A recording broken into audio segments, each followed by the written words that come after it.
Welcome to Nivas news. మా channel మీకు నచ్చినట్లయితే లైక్ చేయండి, షేర్ చేయండి, కమెంట్ చేయండి.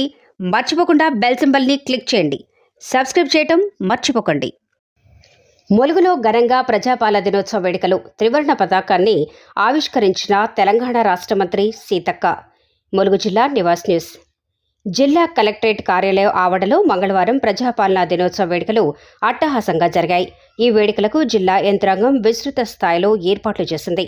రాష్ట్ర పంచాయతీరాజ్, గ్రామీణాభివృద్ధి, గ్రామీణ నీటి సరఫరా మరియు స్త్రీ శిశు సంక్షేమ శాఖ మంత్రి దనసరి సీతక్క విచ్చేసి జాతీయ పతాకాన్ని ఆవిష్కరించారు. అనంతరం పోలీసుల నుండి గౌరవవందనం స్వీకరించిన మంత్రి పుర ప్రముఖులకు, అధికార అనధికారులకు ప్రజాపాలన దినోత్సవ శుభాకాంక్షలు తెలియజేశారు.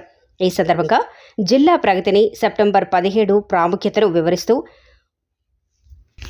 ప్రజలను ఉద్దేశించి ప్రసంగించారు. ఈ వేడుకల్లో జిల్లా collector Divakara, TS SP Shabarish, అదనపు collector revenue CH Mahender, G అదనపు కలెక్టర్ స్థానిక సంస్థలు ఇన్ఛార్జ్ సంపత్రావు, ఆర్డీఓ సత్యపాల్ రెడ్డి, పుర ప్రముఖులు, అన్ని శాఖలకు చెందిన అధికారులు, సిబ్బంది, ప్రజలు, విద్యార్థులు తదితరులు పాల్గొన్నారు.